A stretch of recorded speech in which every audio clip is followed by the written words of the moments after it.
Good people, good people, good people. Welcome back to the Guntown Podcast, episode 175. I'm Doug B. If you tuned in to this podcast, thank you for your time and your attention. I really appreciate you giving it a shot. Today's guest is the founder and owner of Imperial Consulting Services Group, LLC. I'm looking forward to this conversation. I'm sure we'll all be inspired by her story. Let's chop it up with Angela Washington. Angela, how's it going? It's going good. What about you? Glad to hear that. And all is well on my end, too. First things first, thank you for taking time out of your schedule to chop it up with me. I really appreciate it. Absolutely glad to be on. Yes, ma'am.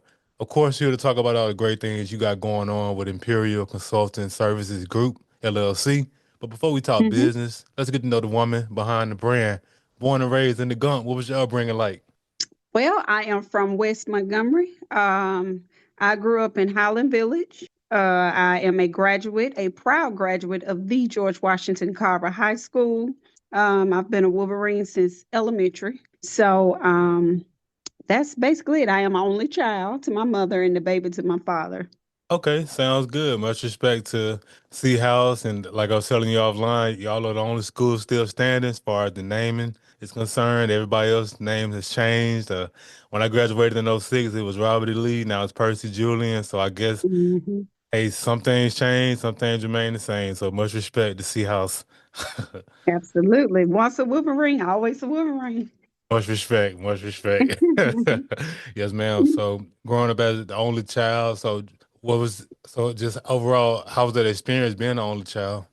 I didn't feel anything like I wasn't lacking because I had several cousins, first cousins, that I spent a lot of time with. My grandmother basically kept all of us until it was time for us to go to school. So those were like my first best friends and my extended brothers and sisters. So I really didn't, I can't really say what it felt like. It felt normal for me.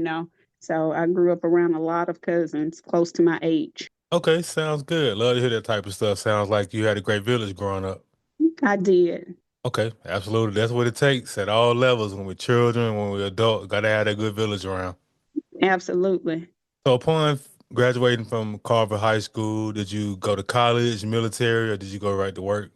A little bit of both. Actually, I did a brief time at Alabama State University, and of course, feeling myself a little bit and being a little rebellious. So I ended up working, and I started working with state government, where I stayed for almost 18 years with state police. And while I was there, I obtained both my master's and my bachelor's degrees. And I was able to climb the ranks in being the first African American female to have a leadership role within the State Bureau of Investigations. Okay, that's what I'm talking about. Making history and serving and doing great things, working for the state. So that's amazing that you were able to make history, and that's good stuff. I appreciate you for sharing that. Yes, sir. And now I'm a federal contractor, and amongst also being an entrepreneur of my own business. Okay, awesome stuff. That's good stuff. So let's back up a little bit. When you attended the Alabama State University, what was that HBCU experience like for you? Because it was so short lived, I can't say I really got to immerse in the culture, but I've always been someone that's never strayed far from my roots of who I am as a African American woman. But my family, my mother graduated from Alabama State with honors in early childhood education, elementary education within 3.5 years, and so did several of my other aunts. They all attended Alabama State University. So we have a family full of alums from that university. Okay, sounds good. So the Alabama State University sounds like it's just in the bloodline. Okay. hmm Okay, I like that. Okay, well, I definitely understand that part what you were saying. You weren't there long enough to really get the chance to experience, but you had to make your pivots and you had to do what you had to do. And the most important thing is you were able to get your degrees and rock and roll and do great things for the state. So I appreciate you for giving us a little background about yourself. Absolutely. Thank you. Yes, ma'am. So we're here to talk about all the great things you got going on with Imperial Consulting Services Group. What exactly do you have going on, products and services wise? Okay, so Imperial is the IC brand. We have a podcast called the IC Lounge Podcast, which can be found on YouTube. We've done a couple of seasons so far, where the first one was on colorism, full season on colorism, and then the second one was a mixture of talking about property fraud, crime in Montgomery, and various other topics. So, hey, check it out. Also, I have the IC Pro organization and design services under the umbrella of the IC brand, where we help individuals get their lives together. If it's feeling messy and chaotic and you need some organization services, whether it's professional, we can come in and digitize files, or we can help you with your paper files or your life. If it's your closets, your pantries, whatever, your garages, we can do it all. We also do seasonal services if you need Christmas decor, events, and more. We do training and consulting. It's like a one-stop shop. We do training consulting. Any type of training that your organization or business may need, we tailor everything to the client. So there's nothing that we really cannot do. Wow. Yeah, y'all got a lot of great stuff going on over there at IC Imperial Consulting Services Group, LLC. A lot of great things going on. Absolutely. Yes, ma'am. I love to hear it. So I'm big into brand names and just the origin. So I gotta ask you, Angela, what inspired you to name it Imperial? That's funny you ask. And it may sound a little weird, but um, this is something I ran from for years, starting my own business. I never thought I would be one to say I would want to have a business or even be in leadership. Although I've never been a follower of just people just because I've always had my own mind. But God he told me some years ago, you will have businesses. And I was like, okay, I can barely get up and be to work on time at 8 o'clock in the morning. So how am I going to have businesses? I don't want to be responsible for nobody. And it just went on for some years, and it just kept on building up to the point where he finally just shook me and said, either you're going to answer the call or I'm going to give it to somebody else. And I was like, oh no. Okay, I hear you, because he started showing himself in my professional career that I can, in fact, manage and lead. And so I managed in over 15,000 users, law enforcement professionals across the state of Alabama, and almost 75 employees. So that told me right there, you have what it takes to do it. And so one day on Madison Avenue, just plain as day, because I was like, what would my business be called? And it just hit me, Imperial. And I was like, that sounds honorary, kind of like, like you're a dictator and all that. And then I looked it up, and it was like, nah, this is very fitting based off of the definition and what Imperial is. And so that's where it came from, Imperial Consulting Services Group. Wow. And I appreciate you for sharing that. That wasn't weird at all. That was very organic, very pure way of how you came up with the name. And like I was just saying, I love to just hear how brand names came about. And I appreciate you for just giving us that backstory of how you came up with it. Absolutely. Thank you for asking. Yes, ma'am. Absolutely. And you got, like I said, you got a lot of great things going on, from the training and design service and things of that nature. So when you launched the business, which service did you come out the gate offering? Did you offer all of these when you first opened and started the business? Now, initially, it was the consulting and training, and at that time, it was in the heart of COVID. It was the DEIB, Diversity, Equity, Inclusion, and Belonging, because I also hold a certification from Cornell University. And I've always been one big on unity and bringing people together, whether it's personal or professionally. And so when I saw that was available, I seized the opportunity to become certified in DEIB.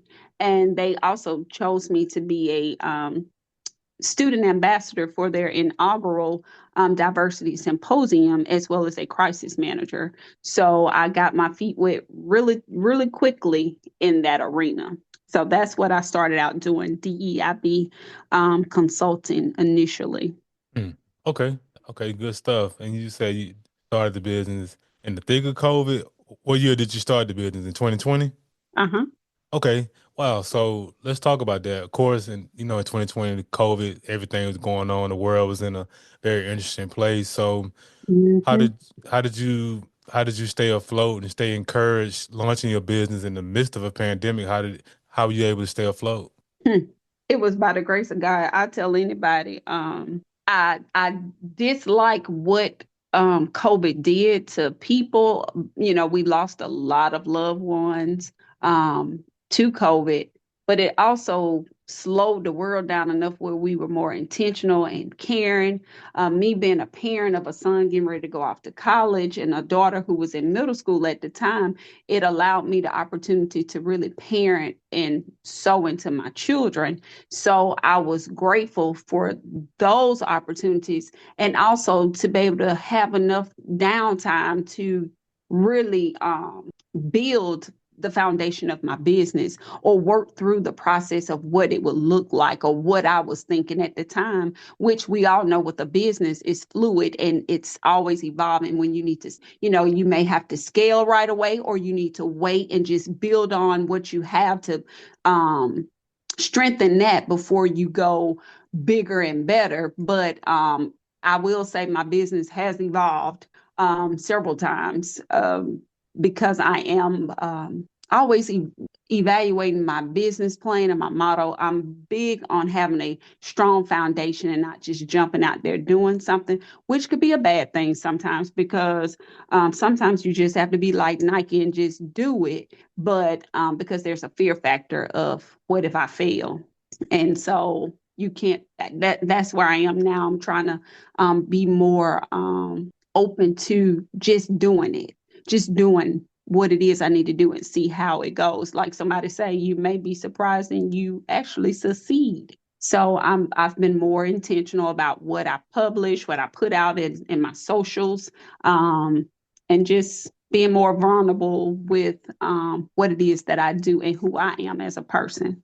That's powerful stuff. All powerful. The self awareness piece and being intentional and having that foundation. That makes perfect Hmm. sense. And that's those are three very. I won't say they're the only components, but they're key components in terms of running the business. So it's no surprise that you were able to stay afloat and continue to rock and roll and build your business in the midst of a pandemic. Thank you for sharing that. Yes, sir. Yes, ma'am. So in the midst of the pandemic, still had things on the up and up. And I know you also was saying that you're in the podcasting space as well. What's your podcast about? Um, our motto is we embrace the diversity of conversation. So we are a group. The IC Lounge is a place where you can come and talk about pretty much anything. I'm big on what's going on in the community, bringing awareness, helping people see themselves. I'm not just someone who's strictly in the community of the African American community. It is a place where all ethnicities are welcome. People of different backgrounds. If it's something that's meaningful and will be impactful that our community or individuals need to know, I'm always open to having someone come on the couch and talk about it. Okay, that's amazing. That's great stuff. Just and creating that safe haven, that place for Absolutely. inclusion. That's what it's all about these days, Angela. Like definitely creating safe havens. I mean, I love podcasts in general, just in terms. I love the conversations. I love to hear Mhm. dialogue and different perspectives. So, what exactly inspired you to want to come into this podcasting space? Um, it goes back to what I said a few minutes ago in regards to being more open and being vulnerable, allowing my story or to be heard and helping people become more aware of who I am as a person and what it is that I do. Because sometimes when people initially meet you, that's what they're gonna meet, and unfortunately we don't take enough time to really allow ourselves to get to know individuals or people. We tend to sum them up when we first meet them or based off of someone else's unfortunately their input or what their thoughts are. And I just feel like when you have these intimate settings or opportunities, it allows people, it allows you the opportunity to really express yourself and put out there what who you really are and what you want people to know about you. Vulnerability. You did say that earlier. So see, now I'm connecting the dots. Okay, now it makes sense. All the things you have going on, like you were saying earlier, just having that intention and having that Hmm. foundation. Okay, everything's starting to. Okay, I'm starting to connect the dots now. Okay, I appreciate you for. Yes, man, I appreciate you for sharing that here a bit about the podcasting space, and that's all great stuff, all amazing Hmm. stuff, and just a great And space. I'm big on supporting other people. So, Right. anybody that knows me, whether it's personally or professionally, I am a big component on servitude and helping other people. Not that you need my help because you have like almost 200 or so episodes. So, I'm trying to get like you. But, I just think it's a great opportunity to be on to support someone else and be on your show and share with you and your viewers and listeners as well. Right, yes, ma'am. And that's what it's all about. It's all about us working together because we all have different gifts, different talents, and community. That's what it's all about, Angela. And That's it, I really community. wish, Yeah. I really wish, and I'll just say it, I really wish people who look like you and I would, more of us would have more of a sense of community because together we strong. Like we're I unstoppable when agree. we work together. I agree. But we talk a lot about those things, Mm-hmm, but very little comes to fruition. And I get it. Sometimes some people have been hurt or taken advantage of, but there's also a piece where people are very self-centered and selfish, mm-hmm. and we don't want to share, but we're willing to take whatever someone offers us, but we're not willing to share. So it's my mission or my journey, is to do what I can to help others. But also I've got to all where the piece that I've got to learn is knowing when to cut it off, because like I said, people would take, and when you need, or whether you say it or not, they can see you may need a helping hand or just whatever. People turn their face, they don't even, or their back on you, they don't even try to extend an olive branch to you. Right. No, absolutely. And that's spot on. Everything you just said is just spot on. And even just to add to that, something that just our community as a whole, I think once we get past this hurdle, I think we'll be able to work one accord. We have to get, and I'm talking to myself as well, because I've had to Mhm. learn to get to, I've gotten to this place where I don't care who gets the credit. If we win, if one win, we all win. I think that's something else we Mhm. got to get away from. Oh, I did this or I did that. Well, if we did it together and we won, we all won. I mean, it don't matter who gets the credit, but your points are valid as Mhm. well. Absolutely. I agree with that. And, even as a leader, in my professional career, or even personally in different organizations and stuff, my method is one that I can see weaknesses in individuals, and I won't necessarily harp on those. But before you leave me, you would have strengthened those weaknesses or grown in them without even knowing it. I try not to shun people or make them feel less than, or like I'm so much more superior than them. That's another thing that people do, like you're saying about taking the credit and all this stuff. They feel like they're so much more superior, and we forget humble beginnings. Even the word speaks of that. Do not forget the little things. We just forget where we come from. Those of us who supposedly make it out, or go bigger, we don't know how to reach back and help other people, or we're in our own little bubble of circle of friends, and it's like, I'm Tyler Perry, I want new talent, I don't want the same people that every time you turn around it's the same people. I want some different talent around. Mm. So share the love is what I'm saying. Share the love. Yes, ma'am. No, spot on. Share the love, and like you just said, we just gotta share the love. I just leave it at that. That's powerful. That's a powerful statement, and I agree with you wholeheartedly. And I appreciate you for sharing your perspective on that. Yes, sir. Roger that. Yes, ma'am. So So you're a federal contractor, you're a leader in your 9 to 5, as well as you're running this business. So as well as your mom, wife. Hmm. So with all this Hmm. stuff on your plate, Angela, what do you do to decompress? I love to read books. I think I have developed a little bit of an addiction. You have to ask my husband. I love to shop. I like to travel. So, and I like volunteering, but and more than anything, I love being a parent. I love being a mom to my two children, but I definitely like to read. I am a little, people don't believe this, but I am a little shy. I can be a little bit of a loner. I think it's called ambivert. I think that's the term where you could be an introvert and a extrovert. So I could be an extrovert when needed, but I can very much be an introvert and be a little bookworm, a little, nerdy, and just read a book all day without any breaks, or just walk up and down an aisle in a store 5 or 6 times and find peace in that. So that's what I do. Those are my things that I like to do. My favorite pastime, definitely reading and shopping. Hey, as long as you found those things that make you happy, that's that safe space, that your happy place, Mhm. that's what it's all about. Oh, and I forgot music. I love music. All kinds of music. I love to put some music on, the beats to different, music. I love if it's a band, I can just listen to instrumentals, and it's just so soothing and relaxing.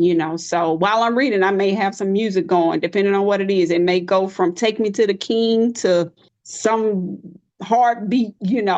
So it just depends. It's all good. Hey, no judgment over here. Trust me, my playlist do some things as well. Like Uh-huh. it can go from Fred Hammond to Gucci Mane. I mean, but hey, we ain't judging, What right? you say? What you say? I'm just saying. Yes, ma'am. That's amazing. So just music, reading books, and you like to shop till you drop. Those are great things to Mhm. decompress. Yes, very much so. Yes, ma'am. Awesome stuff.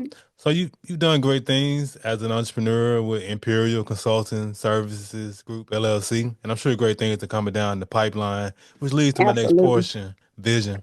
What are your short-term and long-term goals for the business you feel comfortable sharing? Um, okay, so short term is to really build on what we have going on now, to expand ourselves, to bring even more awareness. Like I said, a lot of people still do not know we exist, and then those that do, they really don't know or understand what it is we do. So to do a better job at marketing and bringing awareness to the IC brand, in the near future, which will, be long term too, but to jump off into biometrics as well. So we have a lot going on in 2025. We're looking to really make some headways, and being a Black owned business, partnering with different individuals, um, and do something not just beneficial for the city of Montgomery, but globally as well. So we have a lot going on. Okay, sounds good. Those are great goals, short-term and long-term, and I have no doubt you'll make them all come to fruition. Absolutely. Yes, ma'am. Absolutely. But I also have a upcoming book club. Um, I don't know if that am I getting out of order with you, Oh but no, no, no, ma'am. No, ma'am. Go okay. for it. Go for it. Go for it.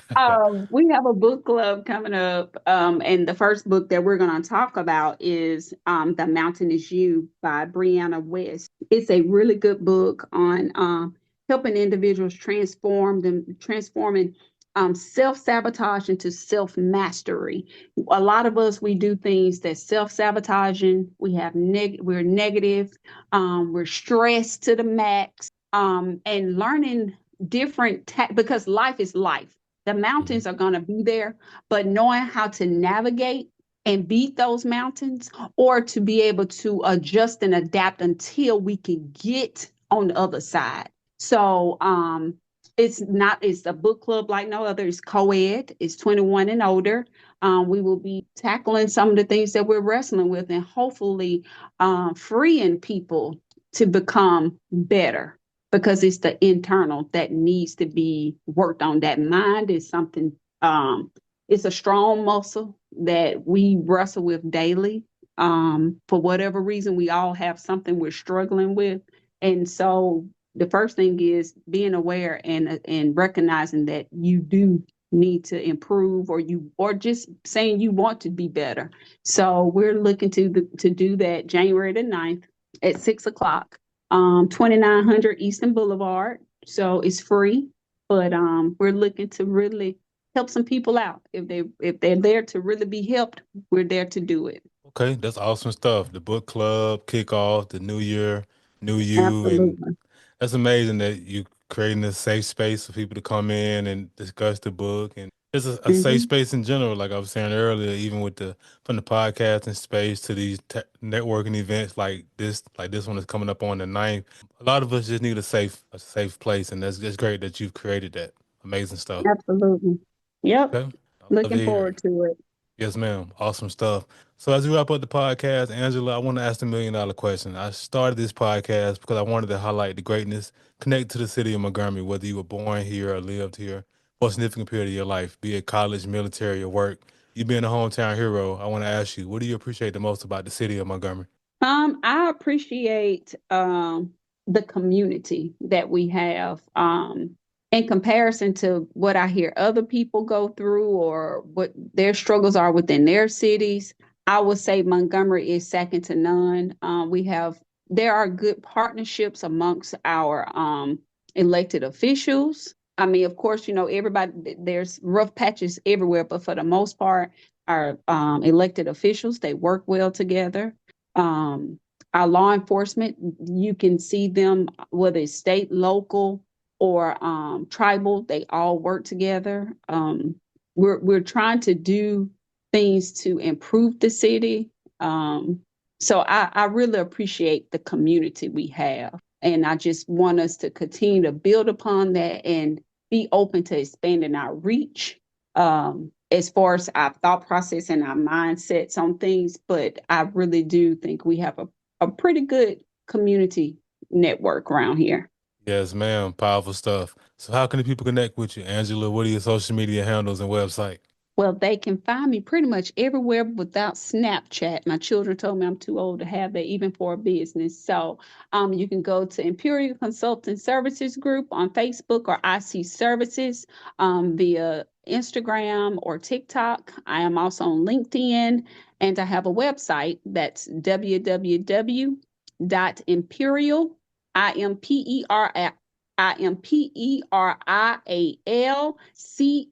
imperialcsg.com.